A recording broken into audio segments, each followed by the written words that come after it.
You see, what is action? If you are to be prepared, which is part of karma, preparation means action. And what is action? Action is rooted in what? Choice making. We know that the concept of action is preceded by words, which are preceded by thoughts and all of that. But every action is made up or is premised on choice making. Do you know that a human being, or life rather of a human being, is a compilation of choice making? As a matter of fact, we cannot go through life without making a choice. I am speaking and you are listening, but you would have made a choice to either listen or zone out and think, wow, Susan Boyle really had a nice voice. You can make that choice to consciously listen to me or unconsciously listen to me. You see, most of us go through our lives making choices unconsciously. I want you to look at Suresh. And I say, Suresh, this morning you played excellent dholak. Fantastic dholak. Or I would say to Adrian, excellent playing this morning. They have a choice. He could feel flattered. Do you feel flattered when I say that to you? Do you feel good? You're not sure.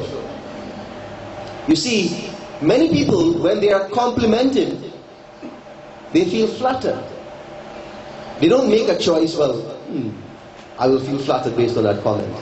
But if I were to say to you, Suresh, boy, you made a real mess this morning, you know. And I said it in my normal grumpy face, you know, that face that I get put on sometimes. And he thought I was serious. He could feel insulted. He could feel ridiculed. He could feel chastised. But sometimes in your life, when people criticize you or curse you or insult you or make you feel or use words to describe you in the most demeaning ways, automatically, unconsciously, we feel low, we feel depressed, we feel hurt, we feel pain, we feel sorrow, and the whole menu of negative emotions, they erupt and emerge. That response for many people is unconscious. Because without thinking, when someone curses or chastises us, we feel hurt, we feel pain. Sometimes we respond aggressively without thinking. But no matter, today I would like to suggest to you that whatever is happening or has happened to you today, or whatever is happening in your life today, whether you like it or whether you don't like it, it is a matter of the consequences of actions you would have performed in your past.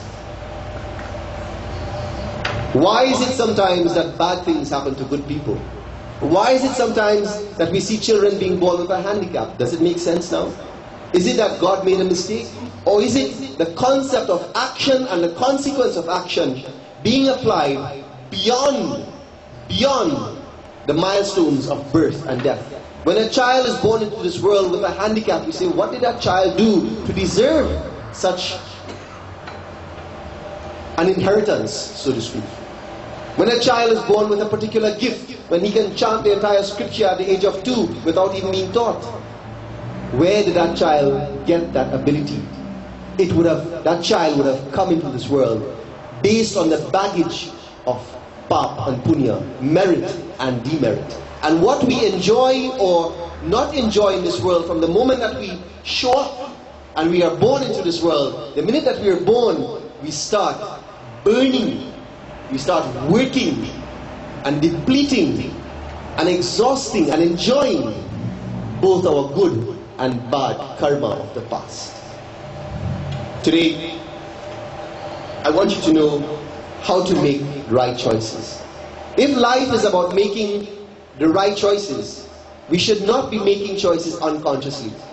We should be making them consciously. As a matter of fact, for us to maximize on this concept that is called karma, we need to move into a conscious decision making. And this is why when I said to Suresh this morning, and I complimented him, did you feel flattered? He stopped and he thought before answering. And that's a conscious choice he would have made. He did not automatically smile and say, yeah, Babs, what a nice, very nice words. No, he stopped, he paused, and he thought for a moment. The words, the compliment that was just shared to me, I have a choice. Should I be indifferent? Do I think Babs is giving me old talk? Or should I really be flattered? And if he chose to be flattered, he would have made a conscious choice in accepting and being flattered by the compliment. You see, the point I'm making is, when you go through your life, don't be like Pavlov dogs. In school, remember the Pavlov dog experiment? Let me tell you about it. There was this scientist that he tried to establish the relationship between an action and a response to that action, or cause and effect, which is karma. And he had a group of dogs that every time he would feed the dog something, to give the dog something to eat, he would ring the bell. So he would ring the bell and then he would give the dog something to eat. And after doing it a couple of times, he realized that when he rang the bell, the dog associated the bell with food. So he realized that when he rang the bell and gave the dog the food, the dog would start salivating, because they would anticipate food.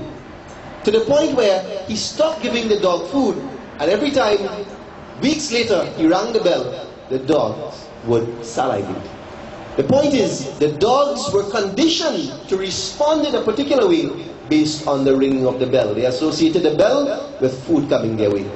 As a human being, we have a choice. We should not be like the Pavlovian experiment with his dogs, where when something happens, we respond. Happy, smiles, anger, depression, ridicule, hurt, pain. It should not be an automatic response, but it should be a conscious, thought of response. When we can think of what our response should be, then we would have optimized and maximized this concept of karma. How do we make the right choices? First, in making a choice in our life, the very first thing we should do, it is understand what is the consequence of the choice. Risha, when you make a choice in your life, Sita, when you make a choice in your life, first think of what are the consequences of that choice. And ask your heart what it doth know, according to Shakespeare. Your heart would always know what is the right choice. You don't have to go to school to understand what is the right consequence. Secondly, after understanding the consequence of that choice, find out whether that choice will bring happiness to you and to those around you. If you want to make the right choice in your life, first find out what the consequences of that choice are, and secondly, whether that choice will bring happiness to you and to those around you, those who will be impacted by that choice. I want you to contemplate on this message this morning, and then you would ask yourself this very, very fundamental question. Babs, what about destiny? Today I would like to leave you with 3 words in Sanskrit. The first we discussed, it is karma. Please repeat that word. Karma. And karma is action and consequence of action. The second word, it is prarabdha. Prarabdha. It is like somebody named Prarabdha. Right. It's prarabdha. Prarabdha. Repeat it. Prarabdha. Prarabdha. It is destiny. Sometimes we think our destiny is written in the stars. Our destiny is written on the palm of our hands. Our destiny is written on some leaves, documented somewhere, spread across the state of Tamil in India. Is that true? Please join as we sing a very beautiful song that tells us, Aaj ulta tere sarvas apna maan le kahna mera. It says today we should give everything that we have, not just the literal things, but our pap and punya, the good things and the not so good things that happen to us. It is because of the blessing of a higher power. More than that, it is based on your action and consequence of those actions.